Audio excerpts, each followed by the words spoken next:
We'll now move to questions without notice. Are there any questions? And I give the call to the Honourable, the Leader of the Opposition. Thank you very much, Mr Speaker. My question is to the Prime Minister. Prime Minister, over half of our population, including 1 in 3 Labor voters, is telling you that they don't want the voice in the Constitution. It is risky, it's permanent and it's divisive. How can the Prime Minister, in good conscience, go into the referendum question being put to the Australian public on October 14, knowing that he's going to divide our country clean down the middle? Order. The Attorney-General and ministers will cease interjecting. And so will the member for Barker. Give the call to the Prime Minister. I thank the Leader of the Opposition for his question. And he's aware that for many years Aboriginal and Torres Strait Islander people have advocated for constitutional recognition. And for many years they came together as a result of a system established under the coalition government, came together at Uluru to determine that they wanted that recognition through a voice. Commonwealth, state and territory governments have all committed to it. Business leaders are supporting it. Legal experts have endorsed it, including, we don't hear about the Solicitor General's advice anymore, remember that. Faith groups, sporting codes are all supporting it, and there's an army of volunteers campaigning for it. On October the 14th, the Australian people can vote for it.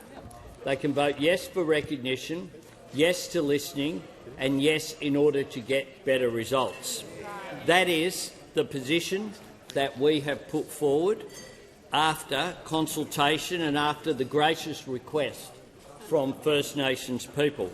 They're not voting for a party or a person, they're voting for an idea to promote reconciliation, an idea to bring this country together, an idea in recognition that what we've done with the best of intentions over 122 years is not working, and that if you do the same thing in the same way, you should expect the same outcomes. And at the moment we have an 8-year life expectancy gap. We have gaps when it comes to an Indigenous young male is more likely to go to jail than to go to university. An Indigenous young woman is more likely to die in childbirth than a non-Indigenous woman. We have right throughout the targets, only 4 of them, on track to being met. The Aboriginal and Torres Strait Islander voice will be a committee of Indigenous Australians chosen by Indigenous Australians, giving advice to governments so we can get better results for Indigenous Australians. Now, the Leader of the Opposition wants to defeat this referendum for political reasons, and then he says he'll have another referendum. He wants 2 referendums. He wants to talk about this for year after year after year after year. We want outcomes. Order. The Prime Minister will pause. The Leader of the Opposition on a point of order. Well, on relevance, Mr Speaker, the question was, why does the Prime Minister refuse to listen to the population of our country? Resume your seat.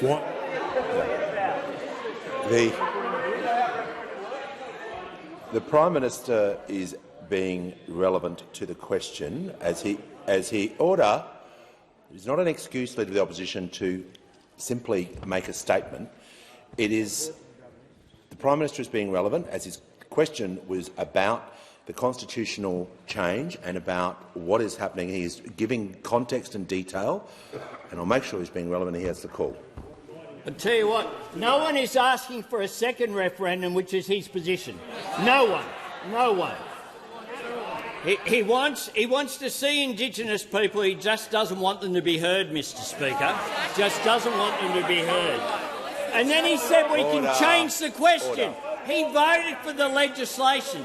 He sat over here and voted for the legislation that is the wording of this referendum, which will go to the Australian people.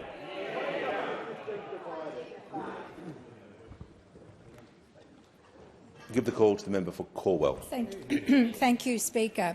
My question is to the Minister for Health. How is the Albanese Labor government supporting working Australians by delivering cheaper medicines? What obstacles have stood in the way of the government delivering cheaper medicines? Give the call to the Minister for Health and Aged Care. Yes, thank you, Speaker. I thank the member for her question. She promised, like everyone on this side did, to make medicines cheaper to the electorate, and in just 15 months we've delivered 4 waves of cheaper medicines reforms. Order. Last July, we slashed the maximum amount that millions of pensioners and concession card holders would pay for all of their medicines needs in any given year by 25%. And I'm pleased to report to the House, Mr Speaker, that by the end of June this year, an additional 450,000 concession card holders had already qualified for free medicines compared to the same time last year. 450,000 more Australians who pay nothing at all for their medicines needs for the last 6 months of this year. And in September, the second wave of our reform slashed the price of 2,000 brands of medicines, putting $130 million back into the pockets of hard-working Australian patients. And on January 1st, of course, Mr Speaker, we delivered the biggest cut to the price of medicines in the 75-year history of the PBS, slashing the maximum payment for general patients from $42 a script to just $30, Mr Speaker. And now, Mr Speaker, thanks to the 4th wave of our reforms, millions of patients will only have to pay that money 6 times a year instead of 12. 2 scripts for the price of 1, effectively halving the cost of almost 100 common medicines for a range of ongoing health conditions. Last Friday, almost 4 million Australians qualified for 60-day scripts, and over the course of next year, another 2 million or more Australians will also become covered, totalling 6 million Australian patients who will get 2 scripts for the price of 1. Good for their hip pocket, good for their health, good for the health system because it frees up millions and millions of desperately needed GP consults. Now, of course, Mr Speaker, patients should not have had to wait this long to get access to the benefits of 60-day scripts, because the former government was given exactly the same advice 5 years ago and they ignored it. And 5 years later, they have still learned nothing, still backing in the powerful lobby groups over the interests of patients, voting time and time again 4 weeks ago in that other place to block cheaper medicines to 6 million Australian patients. And, Mr Speaker, even having lost that vote, within 24 hours they drafted another disallowance motion to have another go at blocking cheaper medicines for 6 million Australian patients. But, Mr Speaker, this mob learn nothing.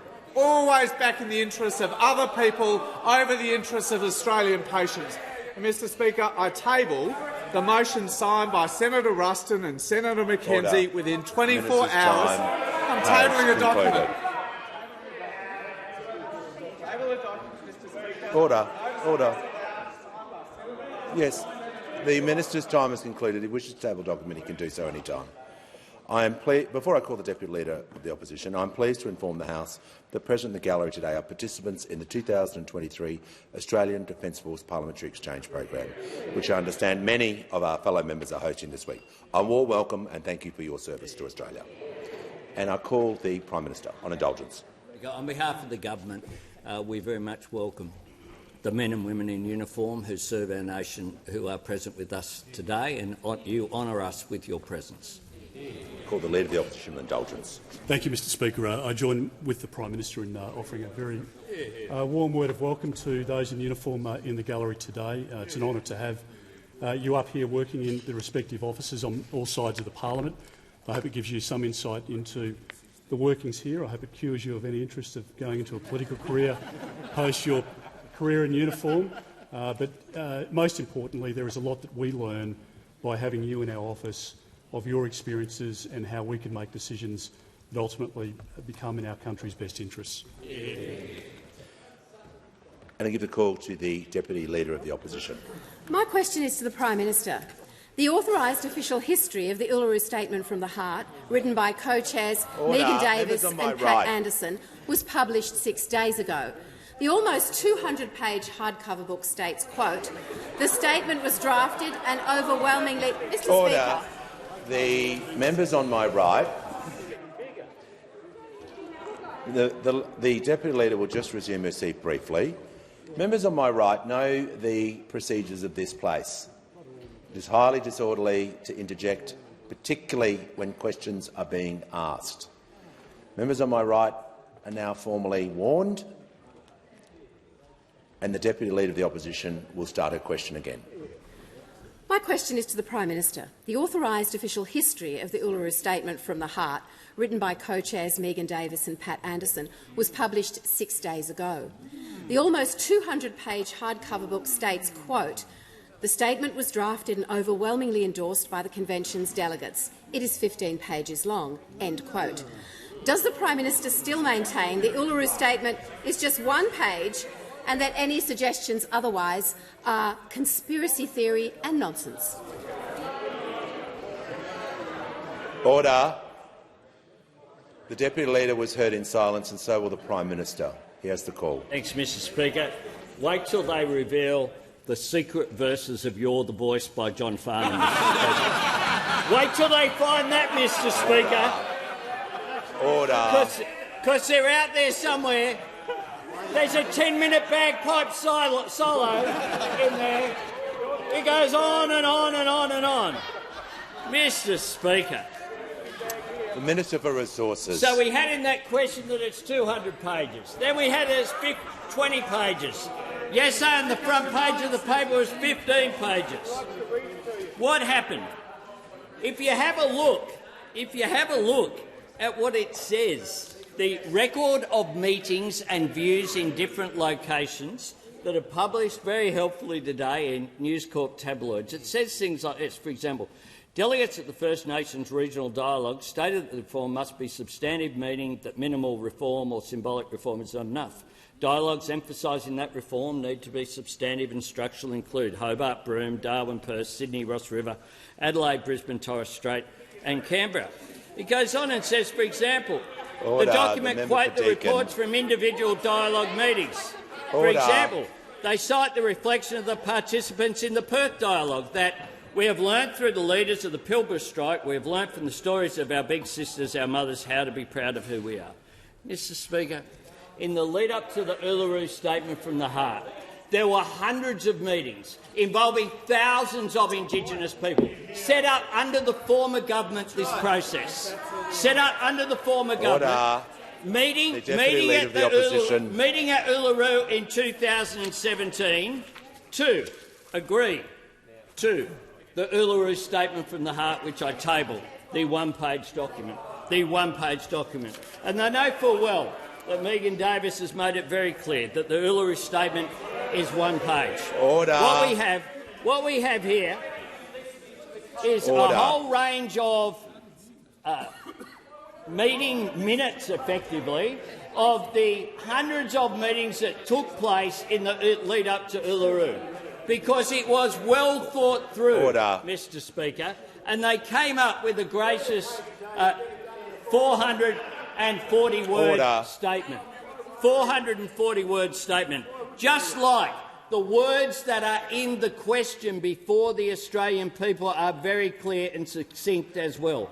But they don't want to talk about them. They want to talk about everything but. They say that people are confused, but they try to add to every bit of confusion with what is an utter untruth that they know is totally untrue, which is why Ken Wyatt, their person who was minister in the Morrison government, has walked away from you. Concluded. Give the call to the member for. Order. The member for Cunningham. Order. Members on my right. The Minister for Early Education and the Minister for Home Affairs. The member for Cunningham will resume her seat. She will get the call. The Deputy Leader of the Opposition on a point of order. Mr Speaker, I seek leave to table various newspaper articles on the book to which I refer, which, knowing the Prime Minister's form, he probably hasn't read. The Deputy Leader is seeking to table a book and documents. Order. She's entitled. Order. Members on my right. She's entitled to table a book. The Leader of Order. The member for Fairfax. The member for Dawson will leave the chamber under 94A. Just so that you're clear, I'm trying to deal with points of order from your side. You leave the chamber and not interject on the way out either. Now, the Leader of the House. Leave's not granted. The member for Cunningham. Thank you. My question is to the Minister for Employment and Workplace Relations. Why is it important to close the loopholes that undercut wages and conditions? What has been the response from those who oppose closing the loopholes? Order. I give the call to the Minister for Workplace Relations, the Minister for Employment and the Minister for the Arts. Thanks very much, Mr Speaker, and I thank the member for Cunningham for the question. Someone who's working for Australia to make sure that people are paid better. Senator Cash said when this debate started, she said, if it's all about closing a loophole, close the loophole. Show us first where the loophole is and then close the loophole. Well, that's exactly what the legislation that's been introduced to the parliament does. At the moment, there's a loophole where gig economy workers have no guaranteed minimum standards at all. None. There's a loophole at the moment where an enterprise agreement can be completely undercut through the use of labour hire. There's a loophole at the moment where if you steal from the employer, it's a criminal offence, as it should be, but if the employer steals from the worker, it's not a criminal offence. There's a loophole at the moment where you can be working, employed as a casual, but working identically to if you are a permanent worker, and you don't have the right to be able to switch from one to the other if that's what you want. They're the loopholes, and they're exactly what we're proposing to close in this legislation. But there's three things that you do when you don't want to deal with the issue at hand. Three things that you do. One, you blame consultation. Secondly, you try to talk about an issue that's not in fact in front of you. And thirdly, you talk about delay. Those opposite have taken delay to an entirely new level now. Yesterday we had a vote that this debate be delayed until the 16th of October. This morning we had a vote that the debate be delayed till February. Who knows by next week what the new end date will be? They'll be going 2030, 2050, delayed as long as they can, because as long as people are being underpaid, they are happy. Deliberate design feature of how they want to run an Australian economy. So I say to those, if you want to... The Leader... Order. The Leader of the House will just pause momentarily. Members on my right will cease interjecting, and so I can hear from the member for Petrie on a point of order. Thanks, Mr Speaker. Standing Order 90, the Prime Minister reflected on the Leader of the Opposition, and now the Leader of the House is reflecting on us as well. It shouldn't stand. He should withdraw. No one wants to see workers underpaid. No one. Resume your seat. The Leader of... Order. Just when the House comes to order, Member Petrie is entitled to take a point of order. The Leader of the House was not reflecting on any individual member. If he was, you would be entitled to take that point of order. When the House comes to order, the Leader of the House has the call. If those opposite want to vote against the loopholes, then I just say defend them. Defend why it's fair for wage theft to not be a crime, if that's your position. Defend why it's fair for an enterprise agreement to be meaningless because you can just use labour hire to undercut it. Order. Defend why it's fair for someone who's been rostering as though they're a permanent and doesn't get the right to convert. If you think it's fair to have these loopholes, then stand up and defend them. If you actually believe that some of the most vulnerable workers in Australia should have no minimum standards, that they should have to rely on tips to make ends meet. If that's the version of Australia that those opposite believe in, because I'll say that's the version of Australia they intend to vote for, then defend the argument. But don't go running off on an argument, can we delay it, can we complain about consultation? Workers' rights will be fundamentally different and loopholes will be closed or not. If your position is to keep the loopholes open, argue it, defend it. Give the call to the member for Kennedy. Minister, you're aware that Liddell, Eraring, Torrens Vales Point, Callide B, Yallourn are all closed by 2029, taking 9,000 megawatts from the 32,000 megawatt national grid. Minister, since Snowy 2 at 2,000 megawatts, the only new generation, and with AEMO last week warning of the obvious, prolonged blackouts, is your answer to the latest wind farm, 83 towers, 580 foot high, that are only going to have a lifespan of 19 years? Or does your faith lie in Father Christmas concluded. and the tooth? I'm not sure about the last Christmas part, but there was a question early in the question. I'll give the call to the Minister for Climate Change and Energy. I got the gist, Mr. Speaker. Now, Mr. Speaker, I thank the honourable member for his question, but I'm afraid the honourable member has some of the issues that he's raised there not quite correct. In relation to AEMO's statement last week, AEMO actually called for and underlined the need for more urgent investment in dispatchable renewables, Mr. Speaker, a message this government agrees with. And it's not the first time they've said it. AEMO has issued the Statement of Electricity Opportunity twice a year for several years. For example, in 2021 they said the NEM will need more generation, storage and transmission than is currently operating. In 2020 they said risks remain and under high demand conditions or if prolonged generation or transmission outages were to occur again, there may be insufficient generation to meet demand. They said very similar in 2019. They said very similar in 2018. They said very similar in 2017, Mr. Speaker. All they're laid out. The member for and Hume. the honourable member for Hume asked what we did about it, Mr. Speaker. Well, they were in office and they ignored these continual warnings, a decade of denial and delay, Mr. Speaker.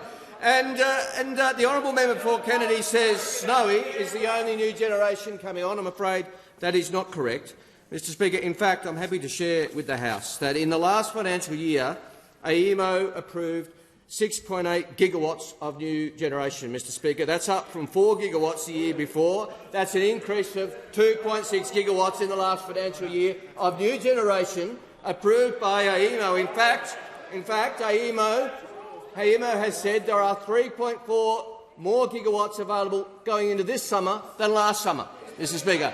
More generation available this summer than last summer, and the bulk of that, Mr. Speaker, is renewable, which is a good thing.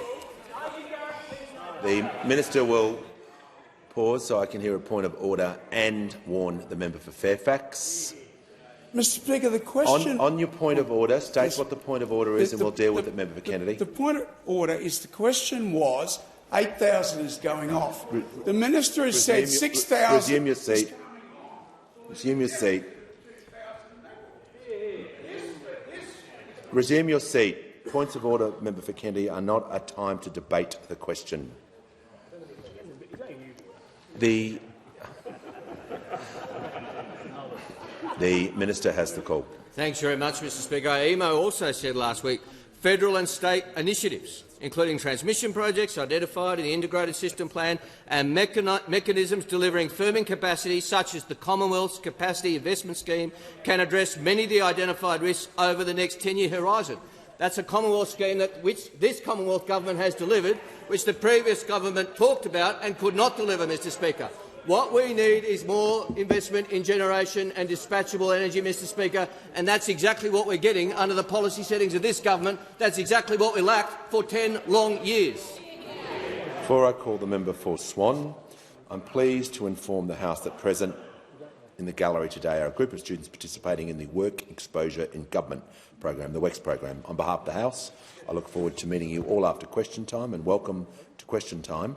And also present in the gallery are a group of young NPY emerging leaders from the NPY region in the Northern Territory, in the member for Lingiari's electorate.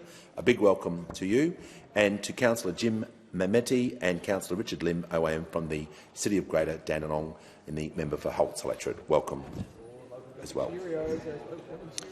I give the call to the member for Swan. Thank you, Mr. Speaker. My question's to the Prime Minister. Tonight, the Prime Minister will travel to Jakarta. How is the Albanese Labor government working with countries in our region to promote prosperity and stability and to strengthen Australia's economy? Order.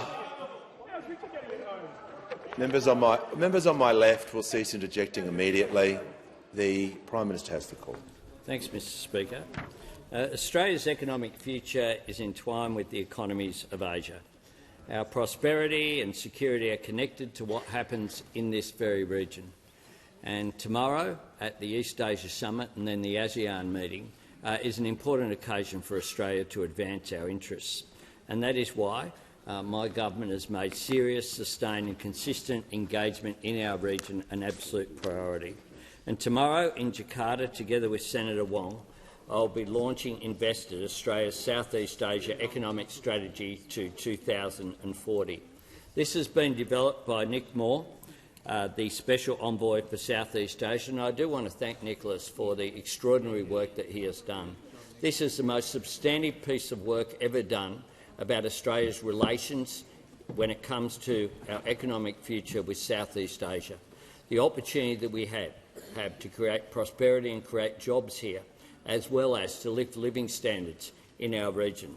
This is, of course, tied as well with national security issues. When you lift living standards and provide opportunity and build those relationships, as I have with people like President Widodo, what you do is you strengthen our position. We have Indonesia, one of the world's largest economies and one of the world's largest democracies, just on our doorstep. But the truth is it's not even in our top trading partners. We need to do better. This blueprint does just that. It provides an opportunity to maximise those opportunities for Australian businesses and workers in the most dynamic region in the world. Southeast Asia is a centre of global activity and business. More trade and more investment with ASEAN means more jobs at home. And Mr Moore has identified 10 priority sectors with growth potential. It includes agriculture, resources, renewable energy and education. And I'll announce tomorrow the first steps that we're taking to implement the strategy.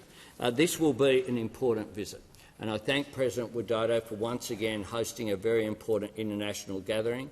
It will be followed by the G20 meeting being hosted by Prime Minister Modi in India, and in between I will have the first bilateral visit by an Australian leader to the Philippines in over 2 decades. That is important as well. They're an important nation for us, for our security, for our economic growth, as well as, of course, the diaspora of those 3 countries being important for people-to-people links. This is an important document that we will release tomorrow. Australia's security and prosperity is always best served when we take a seat at the table, and that's precisely what my government, through the leadership as well of people like the Foreign Minister Penny Wong, the Trade Minister Don Farrell and the Defence Minister Richard Marles, are doing in our region. And on indulgence, the Leader of the Opposition. Thank you very much, Mr Speaker. Well, I want to offer very strong words of support to the Prime Minister. We can have our arguments domestically and in this chamber, but when the Prime Minister steps onto the international stage, it's important that our trading partners and friends hear a very united message. And for those in Indonesia, not just in terms of geopolitical priorities at the moment and the need for us to collaborate closely with our partners in the near region, but as the Prime Minister rightly points out, the essential elements to advancing the relationship, the people-to-people links, and also the trading opportunities, which should be much greater than they currently are. Both sides of politics very strongly support the development of the relationship with Indonesia. The expat community here, the way in which our business leaders on both sides of the ocean are able to work together is a very significant underpinning for what should be a very bright future. Similarly, in terms of the other legs of the Prime Minister's trip, it's important for us to send a very clear message that at this time we do want to strengthen our relationships, our ties across all of the areas detailed by the Prime Minister. We wish the PM every success in the trip because it is important for our country's future, and we stand ready to support the outcomes of the statement the Prime Minister referred to as well. The call to the honourable member for Hume. My question is to the Prime Minister. We've seen 11 interest rate increases on this government's watch. New Roy Morgan research shows 1.43 million Australians are at risk of mortgage stress. That's 28.7% of mortgage holders. Why are Australians paying the price for this Prime Minister's economic failures? Call to the Prime Minister. Thanks very much, Mr Speaker. I thank the Shadow Treasurer for his question, but I don't think his heart was really in it. I don't think his heart was really in it, Mr Speaker, because it's like the Treasurer has a force field around him, where the Shadow Treasurer is unable to break through and ask him a question. But I do encourage him to do so, Mr Speaker. Order. The Prime Minister will pause. The Leader of the Opposition, a point of order. Well, Mr Speaker, on relevance, it was a serious question about 1.43 million Resume your seat. Yeah, you resume your seat. Prime Minister is 30. Order. Prime Minister is 30 seconds into the answer. He has the call. Thanks, Mr Speaker. And of course, interest rates are of course linked with inflation. And what has occurred is that there have been interest rate increases as a result of inflationary pressures in the economy.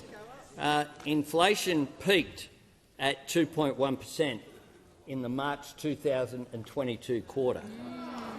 Under their watch, in the last full quarter in which they were in government. And since then, what we have done to take pressure off inflation is— The Prime Minister will pause. The member for Hume has asked. The member for Hume has. The Treasurer will cease interjecting, and the member for Hume will cease interjecting immediately, and will remain silent for the remainder of the question. Prime Minister has the call. Thanks, Mr Speaker. We had a three-point plan that we've been putting in place. The first thing we did was turn the $78 billion deficit under them into a surplus. That's what we did, Mr Speaker. That's what we did, Mr Speaker. The first in 15 years. That makes a difference. Second thing we've done is to provide cost-of-living relief to help families, cheaper childcare, cheaper medicines. But they're still not sure if they support them or not.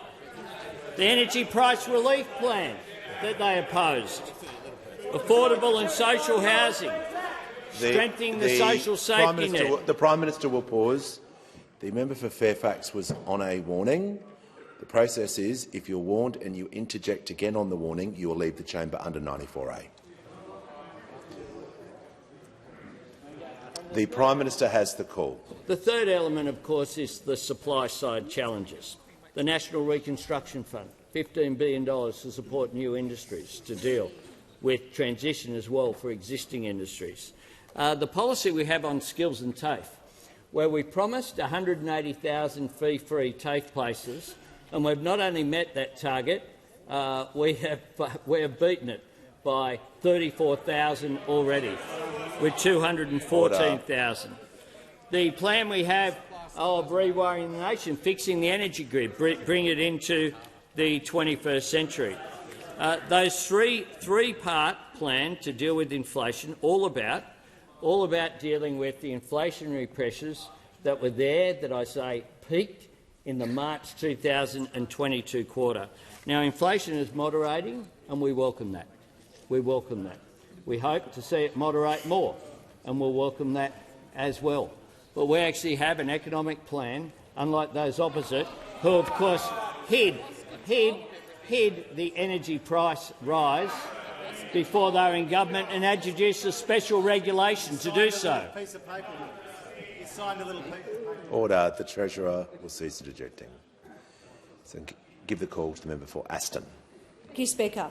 My question is to the Treasurer. What does the Reserve Bank's decision on interest rates today mean for Australia's economic outlook? Call to the Treasurer. Thank you, Speaker, and thank you to the wonderful member for Aston for her question. The Reserve Bank has just announced its decision to keep the cash rate unchanged at 4.1%.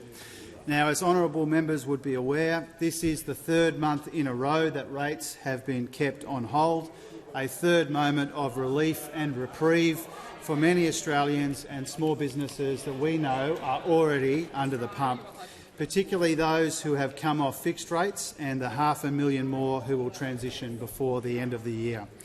We understand that Australians are still under pressure even after this decision today. That's why we are working for Australia to roll out billions of dollars in cost-of-living relief in ways that take the edge off inflation rather than add to it. This is our major focus. And we are pleased to see in the most recent inflation data and in today's uptick in confidence that our energy plan is helping, as the Prime Minister said. Now, in the statement today, the Reserve Bank makes it clear that higher interest rates are biting in our economy and impacting our economy. It talks about a painful squeeze on finances, and it also talks about the uncertainty out of the Chinese economy. And what we've seen in recent data is the impact of higher interest rates, high but moderating inflation, and also this continuing global uncertainty on our economy. And we expect to see that in one way or another in the national accounts, which are released tomorrow. Consumption is about half of our economy, so as these higher rates take a toll on households, they're also taking a toll on the economy. We anticipated this in the budget forecasts, and economists are expecting some of this in the national accounts tomorrow. Now, China's economy is slowing as well, and this adds to the uncertainty, and Australia is not immune from it. We know that there are challenges ahead, Mr Speaker, but we are well placed to deal with them. 500,000 jobs in the first 13 months of this government, the beginnings of decent wages growth and the first surplus in 15 years. Services exports in today's numbers show that education and tourism are making important contributions to our economy. And with our carefully calibrated plan, we are working for Australia to shepherd our people and our economy through difficult times at the same time as we lay the foundations for a stronger economic future as well.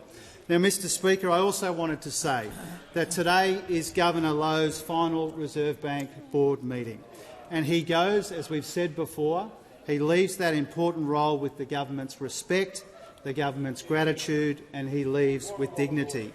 Now, his replacement, Michelle Bullock, is an outstanding economist and a leader with deep understanding of the RBA. She will be the first female governor in its 63-year history, and I'm sure that the whole House joins me in wishing incoming Governor Bullock all the very best. Call to the member for Cowper. My question is to the Prime Minister. Did the Prime Minister have a conversation of any nature with Mr Alan Joyce prior to the government's decision concerning Qatar Airways?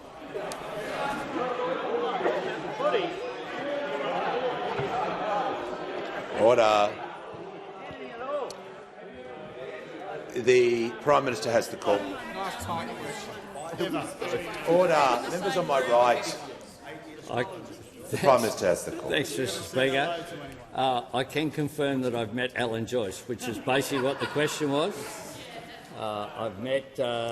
That was what the question was. It wasn't about anything at all. I can confirm I've met Alan Joyce. Order. Order. Members on my left. Order. The member for Hume. Members, when the House comes to order, the Minister for Industry. I'll hear from the member for Hasluck. Thank you, Speaker. My question is to the Minister for Education. How will recognition of Aboriginal and Torres Strait Islander people through a voice work to get better education results for First Nations Australians? To call to the Minister for Education. Thanks, Mr Speaker, and can I thank the terrific member for Hasluck for her question. I told the House last month that if you're a young Indigenous bloke, you're more likely to go to jail than university. And I told the House how much that costs. Order.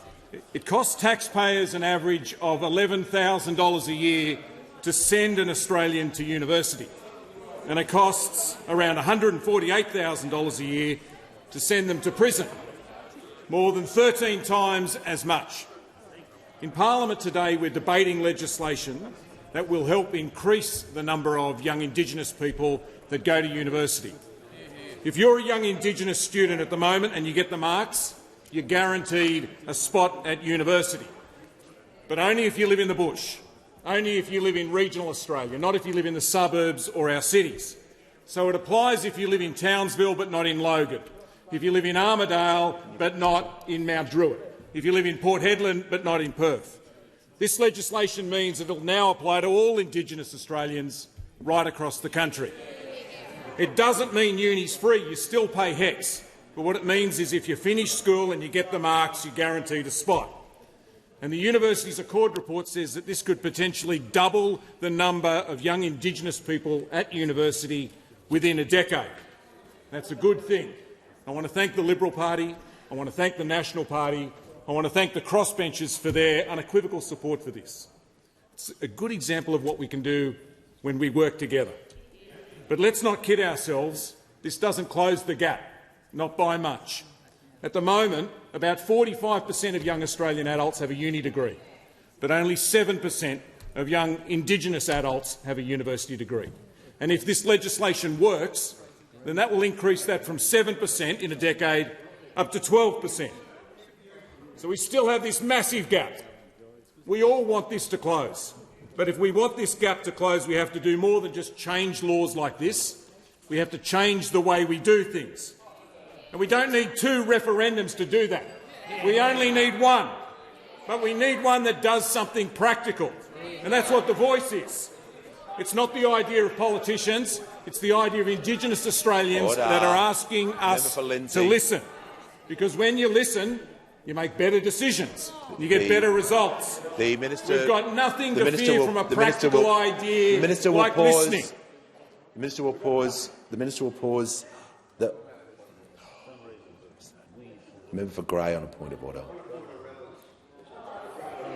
Speaker, the Minister was asked how The Voice would improve educational outcomes. He hasn't given one example. The order. I'm listening to the order. The member for Deakin. The Minister has 25 seconds left. He shall remain relevant to the question. Mr Speaker, we've got nothing to fear from listening. We've got nothing to lose and we've got everything to gain. And that includes that one day more young Indigenous blokes go to university than to jail. And after that, one day, when it's not just 1 in 2 young Australians that have a university degree, but it's 1 in 2 young Indigenous Australians as well. Give the call to the Leader of the Opposition. Thank you very much, Mr Speaker. My question is to the Prime Minister. Did the Prime Minister have any conversations with the CEO or any senior executive of Virgin Australia regarding the Qatar application before the decision was made? Give the call to the Prime Minister. Yes. Give the call to the member for Blair. Mr Speaker, my question is to the Minister for Communications. How is the Albanese Labor government addressing the cost of living challenges by helping families with school-aged children connect to the internet? Well done. Great. Give the call to the Minister for Communications. Thank you, Mr Speaker, and I thank the member for Blair for his question. He understands that broadband is a key driver of equality of opportunity. And in 2023, being connected to broadband is essential to maximise educational opportunities and to take advantage of our digital economy. Fortunately, the majority of Australian families and their children do have internet access at home. However, there remains a small proportion of families that, for whatever reason, whatever personal circumstance, do not. The Albanese government understands that cost of living pressures can exacerbate digital exclusion, and we are determined that nobody be left behind. To address this inequity, the government is working for Australia through targeted measures that deliver practical outcomes, assisting these families to get connected through our school student broadband initiative. During the pandemic, parents shared with me how they would park with their kids outside fast food restaurants just so they could get Wi-Fi access and download their remote learning tasks for the day. This is unacceptable. That experience was one of the key drivers for the $4.5 million investment we made in the October budget to enable NBN Co to deliver this affordability measure to provide free broadband access for 12 months. I am pleased to report to the House that more than 2,500 families without broadband at home have now been connected to free internet. And in addition, Over 19,000 vouchers for free connections have been issued by NBN to nominating agencies and eligible families, which will flow through to even more families connecting.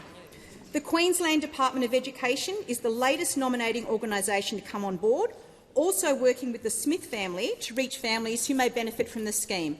And I thank Minister Grace for her support and recognition of this crucial role that access to internet plays in narrowing the digital divide. NBN Co is also available to take referrals from members of parliament and senators to support families in need.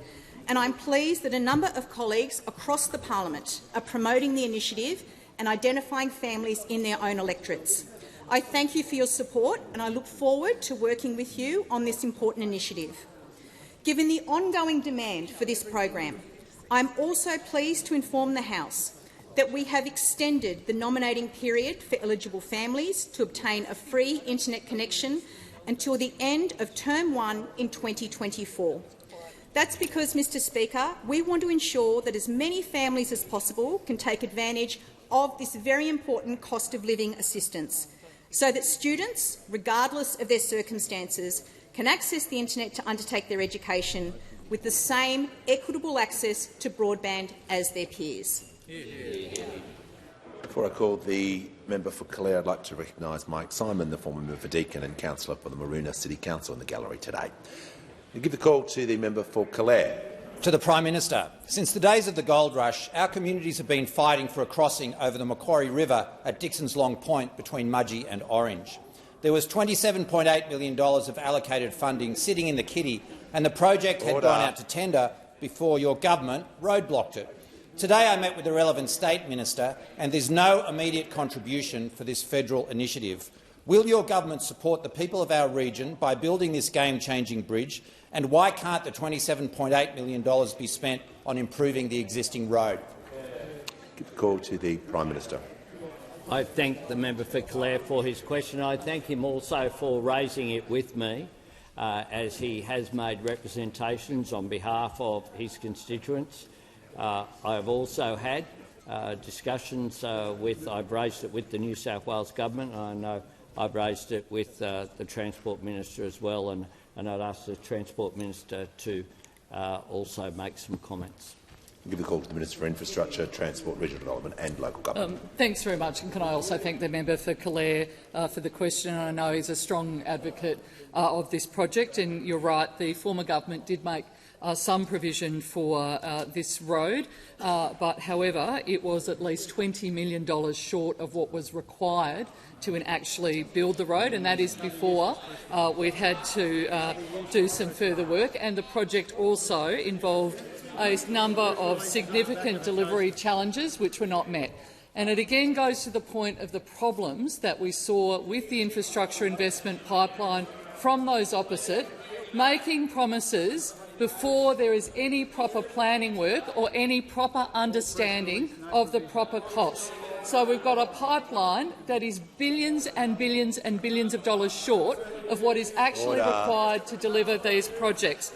Now, as you're aware, the October budget last year did deliver a substantial investment in infrastructure in New South Wales, and we're getting on with the job of building over 300 projects currently across the country. $21 billion invested in New South Wales alone. We'll continue to work closely with the New South Wales government. They're undertaking a review of their infrastructure pipeline as well, because they are experiencing exactly the same problems, because the Liberal and National Party have form when it comes to this sort of project. I've certainly made some representations to the New South Wales government in relation to this project, and we'll have more to say about the infrastructure investment pipeline review in the coming weeks. Order. Give the member for Lindsay. The call to the member for Parramatta. Thank you, Speaker. My question is to the Minister for Aged Care. How is the Albanese Labor government delivering on its commitment to put registered nurses back into nursing homes and lift the standard of aged care in Australia? The call to the Minister for Aged Care and Sport. I thank the member for Parramatta for his question and for his work supporting aged care workers in his electorate looking after older Australians in Western Sydney. The Aged Care Royal Commission's final report told a shocking story into neglect, inaction and a lack of ambition from those opposite. One of the Commission's key findings was that unacceptable staffing levels created horrific environments of substandard care. And when we came to government, we sprung into action to clean up the mess left by those opposite. And we have been working for older Australians and those who care for them ever since. Indeed. We supported a pay rise for aged care workers, which led to a 15% increase to the award wage. We legislated a requirement for 24/7 nursing to make sure aged care residents could get the clinical care that they required around the clock. Our first set of data for our 24/7 nursing mandate revealed staggering improvements. On average, there is a nurse on site 98% of the time, or 23.5 hours a day. On average, 86% of all homes have reported data that have a nurse 24/7, and the majority of those remaining homes are extremely close to meeting that target, most only 1 or 2 hours off. That's excellent. This is having a real, tangible effect on the ground. In the past year, there has been a reduction in the number of pressure injuries. There has been a reduction in the number of physical restraints, a reduction in the number of significant unplanned weight loss, in falls, in polypharmacy and in the use of antipsychotics in aged care. We are also seeing improvements in the star ratings data that we introduced, with fewer 1- and 2-star rated facilities and more 4- and 5-star rated facilities just since December, when we launched the program. That is what 24/7 nursing has always been about. It's been about fewer falls, fewer pressure injuries, fewer avoidable hospital admissions, more older people feeling safe and respected in aged care. And these improvements have taken a whole-of-government approach, pulling every lever that we have to build the aged care workforce. But the real heroes of the mission have been the aged care workers. Indeed. Aged care workers voted with their feet at the election. They elected an Albanese Labor government to put nurses back into nursing homes. That's right. For too long, these workers have been overworked and they have been underpaid. They've seen their colleagues work in other parts of the care economy with better pay and better conditions, but they stuck with it because they love their residents. And so today, on Thank You for Working in Aged Care Day, to those workers, we say thank you. Thank you for waiting it out, and thank you for working in aged care. The call to the Chief Opposition Whip. Thank you, Mr Speaker. My question is to the Prime Minister. Did the Prime Minister have any conversations with the outgoing Qantas CEO or any other senior executive of Qantas regarding the Qatar application before the decision was made? If so, on what date or dates? Give the call to the Prime Minister. No. Give the call to the member for Hawke. Thank you, Mr Speaker. My question is to the Minister for Social Services. What action is the Albanese Labor government taking to address cost of living pressures for vulnerable families? Give the call to the Minister for Social Services. Well, thank you, Speaker, and I'd like to thank the member for Hawke for his question. I hope his voice gets better soon. Now, since coming to government, we have been working for the Australian people every single day, because we know that many people are doing it tough right now, and they expect us to assist where we can to help with cost of living, particularly for those on the lowest income. And that is exactly what we are doing. In my portfolio of social services, the government has been delivering extra help, including to single parents, renters, older Australians and those who are unemployed or who are studying. In just over 2 weeks' time, from the 20th of September, additional support will flow to people on a range of different social security payments and supports. Through our changes to single parenting payment, we are providing more support to more single parents. We are increasing support to low-income renters, with the biggest increase to maximum rates of rent assistance in over 30 years. We are providing more support for people on the lowest income support payments who are particularly feeling the cost of living pressures. People on most working age and student payments will receive an increase on their base rates, and in recognition that older Australians can face additional barriers to work, we're also extending access to the higher rate of job seeker to people over the age of 55. Now, an example of how these changes could help is that on September 20, a single job seeker with no dependents will receive a base increase of $56 per fortnight. And, Speaker, with this increase in just over 12 months, the job seeker base rate will have gone up by $106 a fortnight. Now, if this person is also in receipt of rent assistance on the maximum rate, they'll receive an additional boost to their fortnightly income to support them with the increased cost of rent. This is practical assistance, and it means more money in the pockets of those doing it toughest, and it will make a difference. Of course, we've also complemented these changes with help with power bills, access to cheaper medicines through the changes to the PBS, and of course the biggest boost in Medicare and incentivising bulk billing. And many of these benefits will also flow to more people as a result of Labor's changes last year to raise the income limits for access to the Commonwealth Seniors Healthcare Card. More than 20,000 additional older Australians now have access to the benefits that this card brings because of our changes. Now, Labor is working hard every day to help Australians with the cost of living. This stands in stark contrast with those opposite who spent their time in government working for themselves. Give the call to the honourable member for Clark. Thank you, Speaker. Speaker, my question is to the Prime Minister. Prime Minister, the first person on trial for the alleged Afghanistan war crimes is whistleblower David McBride, and the only person before a court for the proven misconduct by the Australian Taxation Office is whistleblower Richard Boyle, all of which is unconscionable and unfathomable because McBride and Boyle are the heroes here, not the villains. So, Prime Minister, will you call off your dogs? Will you instruct the Attorney-General to drop the charges immediately? Yeah. Give the call to the Attorney-General.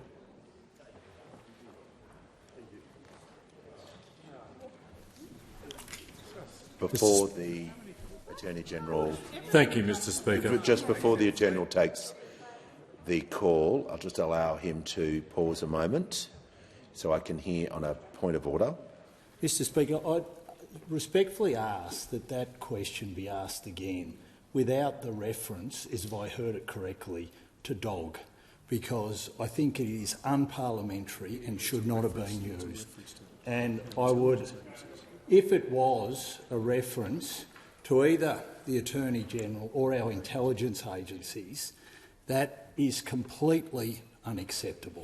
So I would ask that the question be asked again if I heard it correctly. I think to assist the House, if we just ask the member to withdraw that part of the question. To assist the House, I will withdraw the figure of speech. And our last question again, Speaker. Oh, the question was clear. I thank the member and I thank the member for wanting. The Attorney-General has the call. Thank you, Mr Speaker, and I thank the Prime Minister for the opportunity to respond to this question. The member for Clark has raised concerns about war crimes and about the prosecution of Mr David McBride and Mr Richard Boyle. In relation to war crimes, members should be aware that following an investigation by the Office of the Special Investigator, a former SAS soldier has been charged with a war crime under Australian law, and his matter is currently before the courts. I am sure that the member for Clark is aware of this, and I am sure that the member for Clark supports the ongoing work of the Office of the Special Investigator, which of course is responsible for war crimes investigations. I am strongly of the view that integrity and the rule of law are central to Australia's criminal justice arrangements. The Attorney-General does have the power to discontinue proceedings, and I'm sure that the member for Clark would understand that that power of the Attorney-General is reserved for very unusual and exceptional circumstances. As Mr McBride's proceeding and Mr Boyle's proceeding both remain ongoing, it's inappropriate for me to comment further on the particulars of their matters. But I would note that the government is committed to delivering— Attorney General will pause. The member for Clark on a point of order. The Speaker, on relevance. If the whistleblower in regard to the Afghanistan war crimes isn't an exceptional situation in the public interest, then I— Resume your seat. The minister doesn't work that way. The minister is being relevant to the question. Thank you, Mr. Speaker. And I'd say again, it's not appropriate for me to comment on matters which are both before the courts, but I do take this opportunity to note that the government is committed to delivering strong, effective and accessible protections for whistleblowers. The government has already delivered priority amendments to the Public Interest Disclosure Act. We are going to commence a second stage of reforms, which will include public consultation on broader reforms to the Public Interest Disclosure Act to provide accessible and effective protections to public sector whistleblowers and address the underlying complexity of the current scheme. The consultation will also include the need for additional supports for whistleblowers, which may include such amendments as including a whistleblower protection authority or a whistleblower protection commissioner. The government is delivering on its commitment to ensure that Australia has effective frameworks to protect whistleblowers, which are critical to supporting integrity and the rule of law. The reforms that we have made and reforms which are coming are long overdue. There is significant reform which is required to restore the Public Interest Disclosure Act to a scheme that provides strong protection for public sector whistleblowers. Give the call to the member for Corangamite. Thank you, Speaker. My question is to the Minister for Regional Development, Local Government and Territories. How is the Albanese Labor government delivering on its commitments for local government? Give the call to the Minister.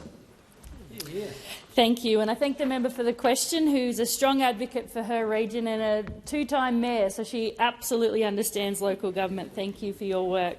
Mr. Speaker, we all know that local government is a trusted delivery partner of this government, and we're rolling out record support to help them get high-impact local priorities off the ground.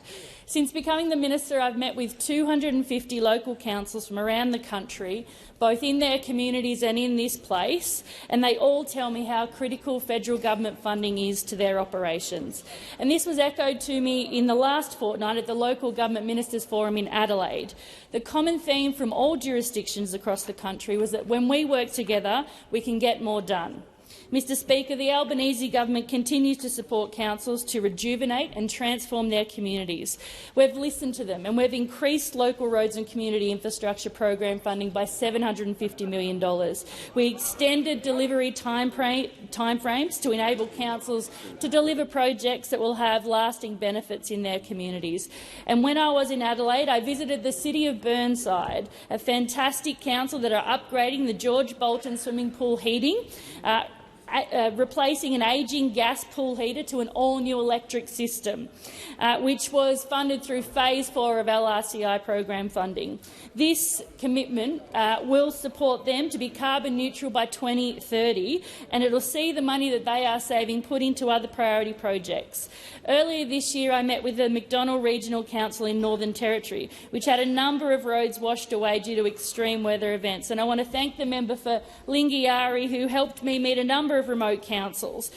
And through LRCI funding, they were able to make repairs to key roads, which provided critical access to those remote communities. And recently I received a letter from Lynn McLaughlin, Mayor of the Burdekin Shire. Her letter recognised that her shire was able to deliver significant road and community infrastructure projects with our support.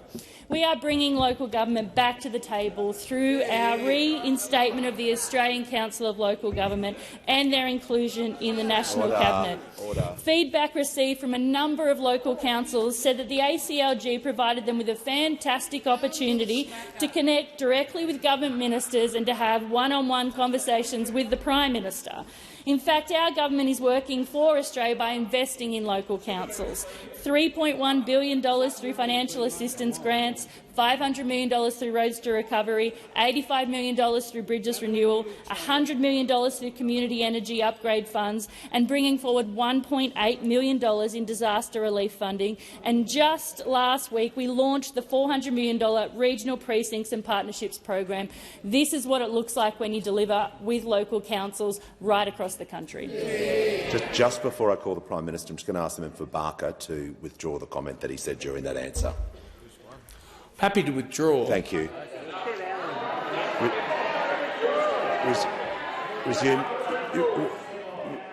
Resume your seat. Call the Prime Minister. Speaker, I ask for the question placed on the notice paper. Just before we move to the MPI, it's got a short statement to make. As members would be aware, there was some very serious and concerning behaviour in the public galleries during question time yesterday. Groups of visitors disrupted proceedings early in question time, which concerned me enough to issue a warning at the time. Just before 3 o'clock, those same visitors again disrupted proceedings as they left the galleries, shouting, jeering and gesturing to members. They continued disruptive behaviour as they moved through the public areas of this building. As presiding officer of the Australian Parliament, I take my role very seriously, ensuring Parliament is a safe and respectful working environment for parliamentary staff and an open and welcoming place for members of the public to visit. The behaviour in the public galleries yesterday presented significant risks to the working environment for parliamentary staff, other visitors in the galleries and members of this House.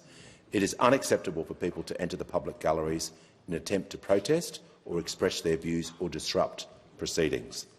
Members have been elected to this place by their own communities, and those communities should have a fair expectation that their representatives can carry out their work unimpeded. The behaviour we saw in the public galleries yesterday was unacceptable. Creating a safe and respectful environment is everyone's responsibility, and it's up to each and every one of us in this House to uphold the high standards expected of this Parliament, which is the heart of our democracy. I just want to remind members that their guest seating in the galleries is a privilege. If you invite a guest to the gallery, I consider their conduct to be a reflection on you. And I want to be clear that if this behaviour continues, that privilege may be revoked. Visitors of the public galleries here are observers, not participants. This is the final warning. There will be no tolerance for any attempts to disrupt or interfere with proceedings of the House again. I present the Auditor-General's Performance Audit Report No. 5 of 2023-24 entitled Trade Measurement Compliance Activities, Department of Industry, Science and Resources, and call the Leader of the House. Thanks, Mr Speaker. These documents are tabled in accordance with the list circulated to honourable members earlier today. Full details of the documents will be recorded in the votes and proceedings. Just if members can leave the chamber as quickly and as quietly